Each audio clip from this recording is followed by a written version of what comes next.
Hello friends, मैं जितेंद्र सिंह। स्वागत है आपका वसंत क्लासेज पर। पिछली क्लास में हमने चर्चा की थी, आपके प्रश्नावली चल रही थी अध्याय 10 से, वो व्रत चल रहा था और उसके 10.1 कंप्लीट हो गई थी। 10.2 के 8 क्वेश्चन हमने सरल कर लिए थे और उसके बाद अब आगे बढ़ते हैं इस क्लास में और नेक्स्ट प्रश्न है वो अब सॉल्व करते हैं। तो चलिए आगे बढ़ते हैं। देखो, नेक्स्ट प्रश्न आपके पास है, 9वां प्रश्न है और 9वां प्रश्न आपको बोल रहा है, एक आकृति दी हुई है, ये आकृति आपको प्रश्न में दी हुई है, ठीक है। और इसमें देखो आकृति में क्या बोला, एक्स वाई तथा एक्स डैश वाई डैश, ठीक है। ओ केंद्र वाले किसी वृत्त पर दो समांतर स्पर्श रेखाएं हैं। क्या बोला, ये कोई ओ केंद्र वाला वृत्त है, ये मैंने मान लिया ओ केंद्र वाला वृत्त है, ठीक है। और उसके बाद क्या बोला, एक्स वाई और एक्स डैश वाई डैश क्या है, दो समांतर स्पर्श रेखाएं, ये एक्स वाई और ये एक्स डैश वाई डैश दोनों क्या है आपके पास समांतर रेखाएं। और उसके बाद क्या बोला है, और स्पर्श बिंदु सी, कोई स्पर्श बिंदु है, ये स्पर्श बिंदु आपको सी दिया हुआ है। स्पर्श रेखा ए बी, स्पर्श रेखा क्या है, ए बी है। एक्स वाई को ए तथा एक्स डैश वाई डैश को बी पर प्रतिच्छेद करती है। एक्स से वाई को क्या कर रहा है, ए बिंदु पर, और एक्स डैश वाई डैश को बी बिंदु पर प्रतिच्छेद करता है। तो सिद्ध कीजिए कि कोण ए ओ बी है वो कितना है, 90 डिग्री है। तो देखो पहले आपको क्या बोला, ये वृत्त है, ठीक है। इस वृत्त का केंद्र ओ है, उसकी दो स्पर्श रेखाएं समांतर स्पर्श रेखाएं, एक्स वाई और एक्स डैश दोनों समांतर रेखाएं हैं। उसके बाद क्या बोला, स्पर्श बिंदु सी है, स्पर्श बिंदु सी दिया हुआ है और स्पर्श रेखा है कौन सी है, ए बी है, जो एक्स वाई को ए बिंदु पर और एक्स डैश वाई डैश को बी बिंदु पर प्रतिच्छेद कर रही है। तो आपको ज्ञात करना है इस कोण ए ओ बी का मान, यहां का जो कोण बनेगा वो कोण आपको ज्ञात करना है, ठीक है। तो देखो आपको सिद्ध करना है,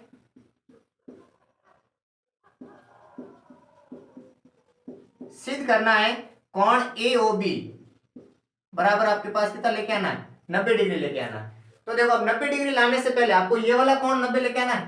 तो इसको मैं क्या करूं, दो भागों में बांट दूं, यहाँ ओ से सी क्या बना दूं, ए बी पर लंब बना सकता हूं। तो यहाँ पर आपने क्या कर दी, रचना की है, और रचना आपने क्या की है कि ओ सी लंब बनाया है किस पर, ए बी रेखा पर। ओ सी आपने क्या बना दिया, लंब बनाया। तो लंब बनाते ही यहाँ पर कोण कितना डिग्री बन जाएगा, 90 डिग्री।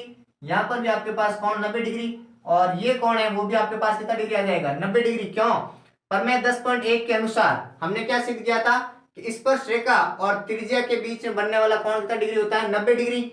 यहां पर भी आपको कोण कितना मिल जाएगा, 90 डिग्री, ठीक है। अब देखो आपके पास इतना आ जाए, इसमें आपने लंब बना दिया। अब आपके पास चार त्रिभुज बन रहे हैं, ठीक है। एक त्रिभुज आपके पास है ओ पी ए, और एक आपके पास है ओ सी ए, दूसरा तीसरा आपके पास है ओ सी बी, और चौथा है बी क्यू ओ। ये आपके पास चार त्रिभुज है। इनमें से अगर आप दो दो का जोड़ा बना दो, दो दो को आप क्या कर दो, सर्वांग सम सिद्ध कर दो। तो सर्वांग समता के अनुसार क्या हो जाएगा, यदि कोई त्रिभुज सर्वांग सम है तो प्रत्येक भुजा बराबर, प्रत्येक कोण बराबर। तो मैं सबसे पहले ले रहा हूं, आपके पास दो त्रिभुज दिए हुए हैं। पहला त्रिभुज मैं ले रहा हूं, ठीक है, ओ पी ए,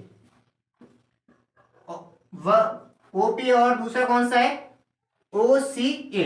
दो त्रिभुज आपने ले लिए, ओपीए और ओसीए। अब इसमें आप देखो क्या हो रहा है, ये दोनों त्रिभुज है, इन दोनों त्रिभुज में ये कोण 90, ये कोण 90। तो आपके पास क्या मिल गया, आपके पास आ गया कोण P बराबर कोण C। दोनों क्या है, 90 डिग्री है, दोनों 90 डिग्री आपने सिद्ध कर लिए, ठीक है। उसके बाद देखो इन दोनों में OA भुजा क्या आ रही है, कॉमन आ रही है। तो दोनों में क्या हो जाएगा, OA बराबर OA, क्योंकि क्या है, उभयनिष्ठ भुजा है, ठीक है। अब ये भुजा उभयनिष्ठ आ गई। उसके बाद देखो आपने प्रमेय 10.1 में क्या पढ़ा था, प्रमेय 10.2 में बना कि कोई भी बाह्य बिंदु से वृत्त की स्पर्श रेखाओं की लंबाई क्या होती है, बराबर होती है। ये आपने प्रमेय 10.2 में सिद्ध किया था कि अगर कोई बिंदु यहाँ है तो यहाँ से यहाँ तक दूरी, यहाँ से दोनों क्या दूरियां क्या होती है, बराबर होती है। अगर दूरियां बराबर है तो ये पी ए और ओ सी क्या होगी, बराबर होगी। पी ए बराबर ओ सी, दोनों क्या हो जाएगी, प्रमेय 10.2 से आपके पास क्या मिल जाएगी, बराबर मिल जाएगी, ठीक है। अब देखो आपके पास कोण बराबर, दो भुजाएं बराबर, ठीक है। तो आपके पास क्या नियम लग जाएगा, सर्वांग समता के आर एच सर्वांग समता से, आर एच एस का मतलब क्या हो गया, राइट हैंड साइड, और हाइपोटेनस, और आपके पास क्या आ जाएगी, साइड। मतलब आपके पास कोई एक भुजा, उसका कर्ण, और क्या मिल जाएगा, राइट हैंड एंगल। ये दो एंगल आपके पास बराबर हो गए, और हाइपोटेनस कर्ण आपके पास बराबर हो गया, और साइड आपके पास क्या होगी, बराबर। तो आर एच एस सर्वांग समता से सर्वांग समता से आपको क्या मिल जाएगा, त्रिभुज OPA सर्वांग सम होगा त्रिभुज OCA के। ठीक है, अब दोनों त्रिभुज आपके पास सर्वांग सम आ गए, इसका मतलब प्रत्येक भुजा बराबर प्रत्येक कोण बराबर। तो हमें बाकी वाले से कोई लेना देना नहीं है, हम ये कोण और ये कोण ले लेते हैं, इन दोनों को क्या करते हैं, बराबर कर दें। तो आपके पास क्या मिल जाएगा, कोण आपके पास पहला आ गया POA और कोण दूसरा हो जाएगा AOC। क्या आ गया, कोण POA और AOC दोनों क्या आ गए, बराबर। ठीक है, इसको मैं क्या मान लू, समीकरण 1। यहां तक क्लियर। अब आगे बढ़ते हैं, तो आपके पास दूसरे दो त्रिभुज है, ये दोनों तो सर्वांग सम हो गए, इन दोनों को भी सर्वांग सम कर सकते हैं, सेम कंडीशन लगेगी। तो मैं यहां पर लिख लूं इसी प्रकार, जैसे आपने ये सिद्ध किया है, इसमें भी आपको क्या मिलेगा, ये भुजा उभयनिष्ठ, ये दो कोण बराबर, और आपके पास क्या होगी, प्रमेय 10.2 के अनुसार BC और BQ दोनों क्या मिलेगी, बराबर मिलेगी। इसी प्रकार त्रिभुज आपके पास कौन सा है, आप ले लिया OQB, त्रिभुज OQB व, ठीक है, दूसरा कौन है, BCO, त्रिभुज BCO, दोनों त्रिभुज आपके पास क्या मिल जाएंगे, सर्वांग सम मिलेंगे। तो त्रिभुज OQB इसमें लिख लो आप, ये थोड़ा सा सही से लिख लेना, इसी प्रकार नीचे लिख लेना। पहले आप क्या कर लोगे, त्रिभुजों को सिद्ध करना है, कौन कौन से दो त्रिभुज ले रहे हो। तो पहला त्रिभुज है आपके पास OQB व त्रिभुज दूसरा आपके पास है BCO, इन दोनों को इसी प्रकार आप क्या करोगे, सर्वांग सम सिद्ध करोगे। तो त्रिभुज OQB सर्वांग सम हो जाएगा त्रिभुज BCO के। अगर दोनों त्रिभुज सर्वांग सम है तो क्या मिल जाएगा, कोण BOC, कोण BOC किसके बराबर हो जाएगा, BOQ के, कोण BOQ के। दोनों आपके क्या मिल गए, इसको मैंने समीकरण दे दिया नाम 2। अब देखो, ये दोनों त्रिभुज बराबर, ये दोनों त्रिभुज बराबर। अब देखो यहां पर क्या बन रही है, एक सरल रेखा बन रही है, ये क्या है, सरल रेखा है। तो सरल रेखा पर बनने वाले कोणों का योग कितना होता है, 180 डिग्री। ये दोनों कोण क्या आ गए आपके पास, बराबर। तो सरल रेखा पर बनने वाले, सरल रेखा कौन सी सरल रेखा है, PQ पर बनने वाले कोणों का योग कितना होता है, 180 डिग्री। कोणों का योग कितना आ जाएगा, 180 डिग्री। तो आपके पास क्या मिल जाएगा, POA, कोण POA प्लस कोण कौन सा, कोण AOC प्लस कोण कौन सा, POA हो गया, AOC हो गया, और कौन सा ले लिया आपने, कोण BOC प्लस कौन सा कोण है, BOQ। इन चारों कोणों को आप जोड़ोगे कितना आ जाएगा, 180 डिग्री। अब देखो POA और AOC दोनों क्या है, बराबर। तो मैं अगर इस POA की जगह भी क्या लिख सकता हूं, POA और AOC क्या है, दोनों बराबर है। तो समीकरण 1 के अनुसार क्या हो जाएगा, दो, इसको भी मैंने क्या लिख दिया, AOC, और ये भी क्या है, AOC प्लस, अब देखो BOC और BOQ दोनों क्या है, बराबर। तो मैं BOQ की जगह क्या लिख लूं, BOC प्लस BOQ बराबर कितना होगा, इसके भी जगह क्या लिख दिया, BOC। ठीक है, BOC BOC AOC AOC चारों को जोड़ो कितना आ जाएगा, 180।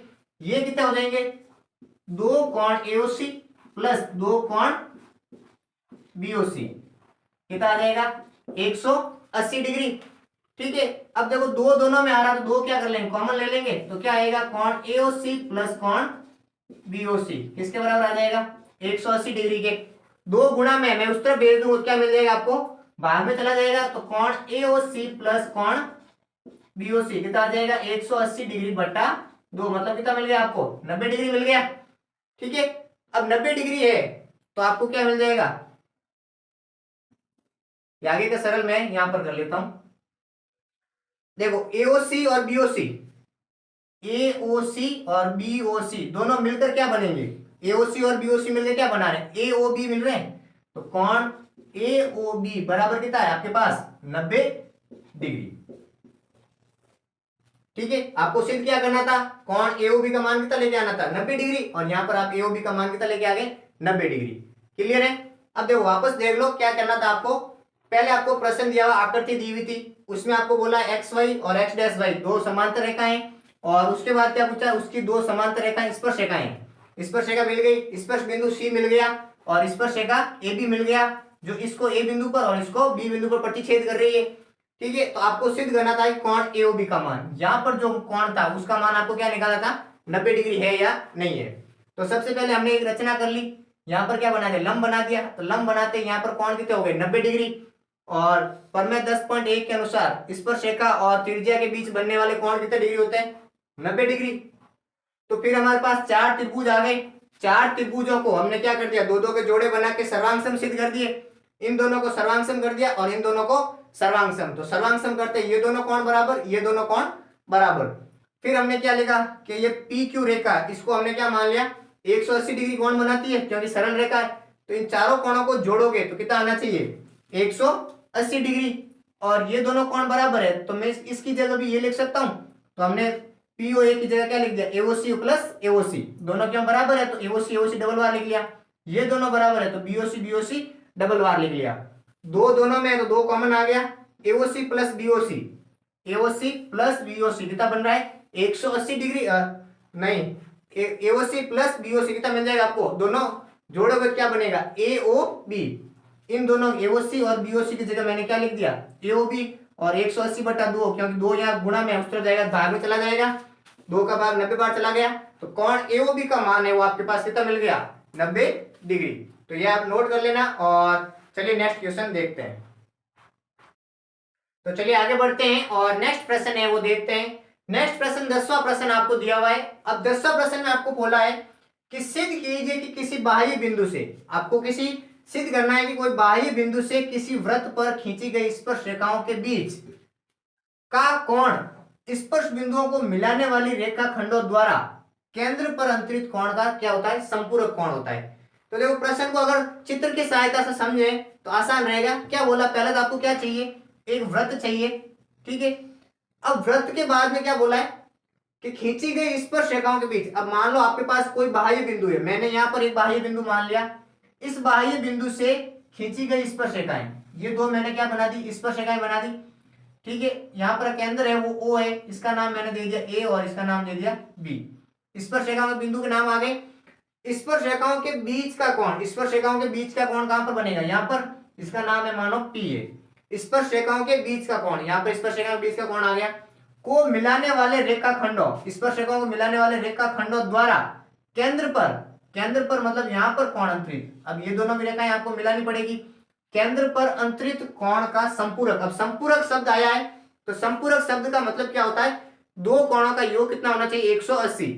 अब दो कोण से, तो पहला तो स्पर्श रेखाओं के बीच का कोण और दूसरा केंद्र का कोण, मतलब ये कोण और ये कोण दोनों आप जोड़ोगे तो आपको कितना मिलाना है 180 लेके आना है।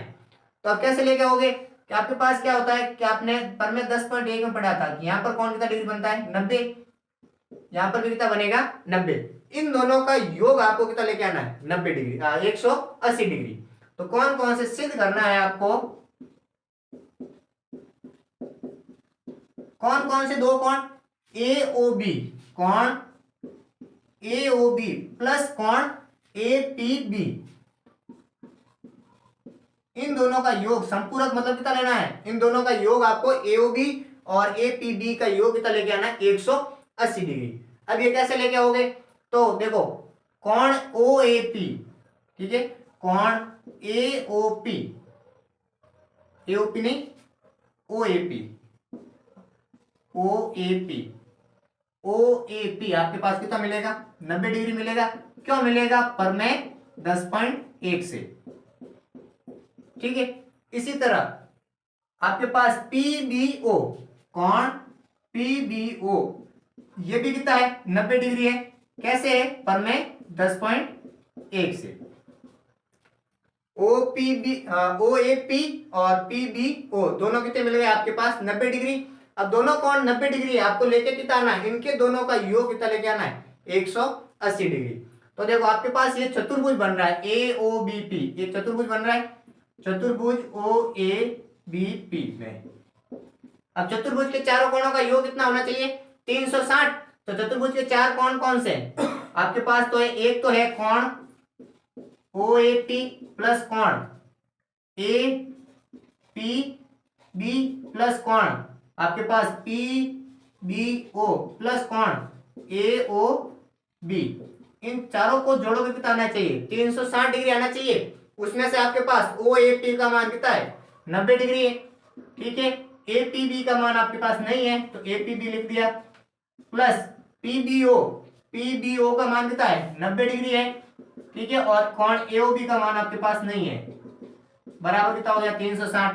90 और 90 कितना हो गया? 180। तो APB प्लस AOB प्लस कितना हो गया? 180 डिग्री। किसके बराबर? 360 डिग्री के बराबर। ये 180 में अगर उस तरफ भेजूं तो क्या आएगा? कोण APB प्लस कोण AOB कितना मिलेगा? 360 माइनस 180। अब देखो कोण APB प्लस कोण AOB, 360 में से 180 चले जाएंगे, कितने बचेंगे? 180 डिग्री बचेंगे। अब APB और AOB सिद्ध क्या करना था? APB और AOB, अगर मैं इसके पहले ये लिख लूं और बाद में ये, तो कोण AOB प्लस कोण APB दोनों बात एक ही है और दोनों का योग कितना आ गया? 180 डिग्री। ठीक है, और AOB प्लस APB का मान कितना लेके आना था? 180, और ये आपने सिद्ध करके लेके आ गए, दोनों का योग 180 डिग्री। ठीक है, तो देखो प्रश्न में क्या पूछा? वृत्त है, वृत्त की दो स्पर्शरेखाएं और केंद्र पर कोण बना रही हैं, तो स्पर्शरेखाओं के बीच का कोण और केंद्र का कोण दोनों का योग आपको कितना लेके आना? संपूरक। अब संपूरक का मतलब हो गया 180 डिग्री। तो यहाँ पर आपके पास कितना होता है? 90 डिग्री, यहाँ पर 90 डिग्री। चतुर्भुज बन रहा है, चतुर्भुज के चारों कोणों का योग 360। तो ये वाला कोण, ये वाला, इन चारों कोणों को जोड़ के आपने लिखा कितना आना चाहिए? 360। उसमें से ये कोण और ये कोण 90 दिए हुए, तो 90 और 90 कितने हो गए? 180। तो आपके पास क्या बचेगा? AOB और APB दोनों का योग कितना मिलेगा आपके पास? प्लस का 180, और 180 को उस तरफ भेजोगे तो 360 में से 180 जाएंगे तो क्या बच जाएगा? 180। तो आपके पास आ गया कोण AOB प्लस कोण APB दोनों का योग आ गया 180, और ये आपके पास क्या मिल गया? Hands prove. ये आप नोट कर लेना। और चलिए देखते हैं नेक्स्ट प्रश्न। तो चलिए आगे बढ़ते हैं और नेक्स्ट प्रश्न है वो देखते हैं। नेक्स्ट प्रश्न 11वां प्रश्न है आपको दिया हुआ। अब 11वें प्रश्न में बोल रहे हैं कि सिद्ध कीजिए कि किसी वृत्त के परिगत समांतर चतुर्भुज, ये कोई वृत्त है, उसके परिगत मतलब उसके चारों तरफ है एक समांतर चतुर्भुज दिया है, और आपको सिद्ध करना है कि वो समांतर चतुर्भुज क्या है? समचतुर्भुज भी होगा। तो सबसे पहले अगर आकृति बनाए तो क्या बनाओगे? एक वृत्त बना लिया, और इस वृत्त के परिगत क्या है? समांतर चतुर्भुज है। अब समांतर चतुर्भुज की परिभाषा क्या है? कि आमने सामने की भुजाएं क्या होती है? समांतर कह सकते हो या फिर क्या कह सकते हो? बराबर होती है। तो हमने क्या बना लिया? एक वृत्त के चारों ओर है वो भुजाएं बना ली। ठीक है, अब देखो वृत्त है तो इसके मैंने नाम दे दिए ABC और D, और यहाँ के बीच के बिंदु है इनको दे दिया PQRS। अब परिगत का बोला है, चारों तरफ बन गया, क्या है? समांतर चतुर्भुज है। इसका मतलब आपके पास ABCD क्या दिया हुआ है? समांतर चतुर्भुज है। और आप सिद्ध क्या करना है कि ABCD क्या है? वो समचतुर्भुज भी है। तो आपको पहले सिद्ध क्या करना है? सिद्ध करना है चतुर्भुज ABCD क्या है? समचतुर्भुज है। यह आपको सिद्ध करना है। और दिया क्या गया है? दिया गया है कि ABCD क्या है? चतुर्भुज ABCD आपके पास क्या है? समांतर चतुर्भुज है।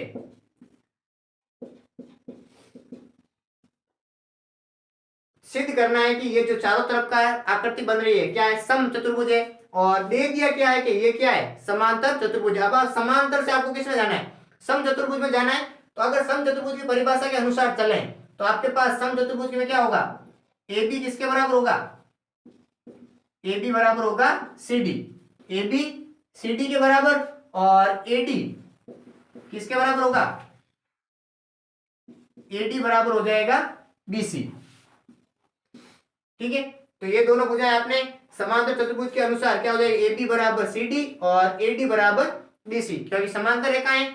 अब देखो अगर आकृति बनाए इसके मैं क्या कर दूं किसी भी वृत्त के बाह्य बिंदु से स्पर्श रेखाओं की लंबाई क्या होती है, बराबर होती है। तो यहां से ये दोनों भुजाएं बराबर, यहां से ये दोनों भुजाएं बराबर, यहां से भी ये दोनों भुजाएं बराबर। तो क्या लगोगे इसमें, आप लगाओ कि वृत्त के बाह्य बिंदु से,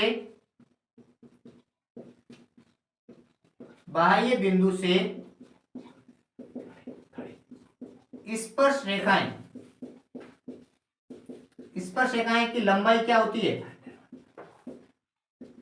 स्पर्श रेखाओं की लंबाई क्या होती है, बराबर होती है।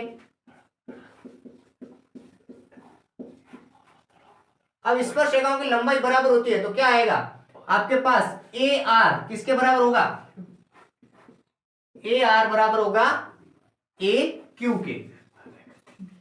और उसके बाद क्या है, ये डीपी, डीपी किसके बराबर होगा, डीपी आपके पास बराबर होगा डी क्यू के। ये भुजा और ये भुजा क्या हो जाएगी, स्पर्श रेखा बराबर हो जाएगी। उसके बाद पीसी किसके बराबर होगा, पीसी बराबर होगा सी एस के,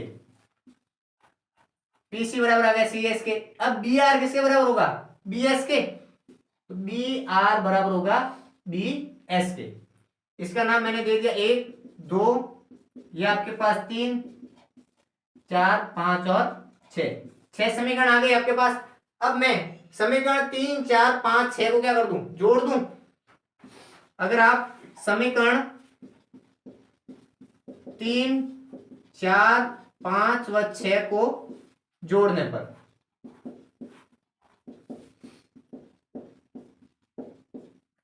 समीकरण 3 4 5 6 को जोड़ोगे तो क्या आएगा आपके पास, अगर इनको जोड़ू मैं, ये मैं यहां लिख देता हूं पहले एक बार।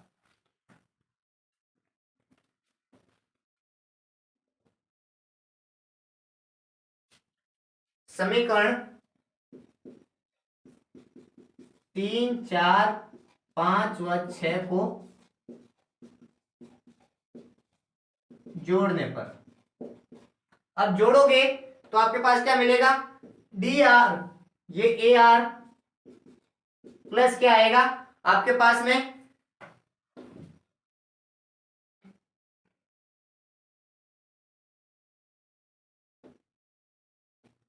ये यहां पर कर लेते हैं, ए आर प्लस क्या आएगा डीपी प्लस पीसी प्लस आपके पास क्या आ जाएगा बी आर। इन चारों को जोड़ोगे, A R DP PC B R और A Q D Q, A Q plus D Q plus C S और B S, C S plus B S. अब देखो A R plus B R, A R plus B R किसके बराबर हो जाएगा, A B के बराबर होगा, ठीक है। और फिर आता है DP plus PC, DP plus PC किसके बराबर हो जाएगा, सी डी के बराबर होगा। और A Q plus D Q, इस तरफ A Q plus D Q क्या आ जाएगा, ए डी के बराबर। और B C B S plus C S, B S plus C S किसके बराबर हो जाएगा, बी सी के बराबर। यहां तक तो ये आ गया कि A B plus C D और A D plus B C, ये दोनों भुजाएं, ये दोनों भुजाएं आपके पास क्या आ गई, इनका योग और इनका योग बराबर में। अब देखो यहां पर आपके पास क्या है, ए बी और सी डी क्या है बराबर, इसका मतलब मैं ए बी की जगह क्या लिख सकता हूं सी डी, और सी डी की जगह क्या लिख सकता हूं ए बी। तो ये क्या आ जाएगा A B plus A B, A B plus A B आ गया। साथ में देखो ए डी और बी सी क्या है, समीकरण 2 के अनुसार ए डी और बी सी क्या है बराबर, तो क्या लिख लोगे ए डी प्लस ए डी, ठीक है। अब इन दोनों को जोड़ोगे, अब इन दोनों को जोड़ोगे तो आपके पास क्या मिलेगा, ए बी और ए बी क्या हो गए 2ab प्लस 2ad, 2 से 2 काट दोगे तो क्या मिलेगा ए बी बराबर ए डी, ये भी आपके पास आ गया। ए बी और सी डी बराबर, ए डी और बी सी बराबर, और ए बी और ए डी बराबर। तो अब आप क्या लिख सकते हो, समीकरण इसका नाम मैंने दे दिया 7, ठीक है। अब मैं ये बाकी वाला काम यहां पर कर रहा हूं, क्या हो जाएगा, समीकरण 1 2 व 7 से 1 2 व 7 से क्या मिलेगा, ए बी किसके बराबर है, ए बी बराबर है सी डी के, और ए डी किसके बराबर है, बी सी के, और बी सी किसके बराबर है आपके पास में, अगर यहां पर निकालो इसकी जगह ए डी और बी डी, ए बी बराबर है ए बी और ए डी, आप ए डी की जगह क्या लिख सकते हो, ए बी लिख सकते हो, ए बी किसके बराबर है, ए डी, और ए डी है वो ए बी के बराबर, ए बी किसके बराबर है, ए डी के, तो ये आपके पास आ गए ए डी, और ए डी किसके बराबर है, बी सी के। यहां पर देखो 1 2 व 4 से 7 से समीकरण 7 से क्या मिलेगा, ए बी और ए डी क्या है बराबर, तो सबसे पहले मैं ए देखूं तो ए बी किसके बराबर है, सी डी के बराबर है, और उसके बाद ए बी साथ में किसके बराबर है, ए डी के भी बराबर, ए बी किसके बराबर है, ए डी के, तो ए बी और ए डी बराबर हो गए, और ए डी किसके बराबर है, बी सी के, तो चारों भुजाएं आपके पास क्या आ गई, बराबर। अब चारों भुजाएं बराबर किस में होती है, तो यहां पर क्या मिला है, यदि किसी चतुर्भुज की चारों भुजाएं बराबर हो तो चतुर्भुज कैसा होता है, सम चतुर्भुज होगा। एबीसीडी क्या हो जाएगा, चतुर्भुज एबीसीडी क्या मिल जाएगा आपको पास, सम चतुर्भुज होगा। एक बार आप वापस देखें तो क्या बोला, वृत्त दिया हुआ था, वृत्त के चारों ओर क्या दिया हुआ था, समांतर चतुर्भुज। अब समांतर चतुर्भुज को आपको क्या लेके आना है, सम चतुर्भुज। तो सम चतुर्भुज सिद्ध क्या करना है, एबीसीडी क्या है, सम चतुर्भुज दिया गया क्या है, एबीसीडी है वो समांतर चतुर्भुज। तो समांतर चतुर्भुज के नियम के अनुसार दोनों भुजाएं आपस में क्या होती है, बराबर होती है। तो यहाँ पर आपने लगा लिया ए बी बराबर सी डी और ए डी बराबर बी सी, ये दोनों भुजाएं आपके पास ये बराबर और ये दोनों बराबर। फिर वृत्त के बाह्य बिंदु से स्पर्श रेखाओं की लंबाई क्या होती है, बराबर। इस प्रकार से ये रेखाएं हमने क्या कर दी, बराबर। फिर हमने इन चारों समीकरणों को जोड़ दिया, तो जोड़ोगे तो आपके पास ये समीकरण मिलेगी A R D P P C B R, A R और बी आर, ये ए आर और ये बी आर दोनों जुड़ेंगे क्या बन जाएगा, पूरा ए बी, डीपी और पीसी, डीपी और पीसी मिलकर कितना बन जाएंगे, सी डी, और उसके बाद ए Q D Q, A Q D Q मिलकर कितना बन जाएगा, ए डी, और सी एस बी एस मिलकर कितना बन जाएगा, बी सी। अब आपके पास ए बी और सी डी क्या है, बराबर है, तो आप सी डी की जगह भी क्या लिख सकते हो, ए बी, तो A B plus A B, A D और बी सी क्या है, बराबर, तो आपके पास क्या मिल जाएगा, A D plus A D. इसका मतलब 2 ए बी और 2 ए डी दोनों क्या हो गए, बराबर। 2 से 2 कट गया तो क्या बच गया, ए बी बराबर ए डी। अब आपके पास 3 समीकरण है, 1 2 और 7। इन 3 समीकरण की सहायता से ए बी किसके बराबर है, सी डी के, और ए बी साथ में किसके बराबर है, ए डी के भी बराबर है, और ए डी किसके बराबर है, बी सी के। तो चारों भुजाएं आपके पास क्या आ गई, बराबर। यदि किसी चतुर्भुज की चारों भुजाएं बराबर हो तो वो चतुर्भुज कैसा होता है, सम चतुर्भुज होता है। ठीक है, तो ये आप नोट कर लेना, और मिलते हैं नेक्स्ट क्लास में। और तब तक के लिए हमारे साथ बने रहिए, हमारे चैनल को सब्सक्राइब कीजिए और बेल आइकन को जरूर प्रेस कीजिए, और ये क्लास है अपने दोस्तों के साथ में शेयर कीजिए। Thank you.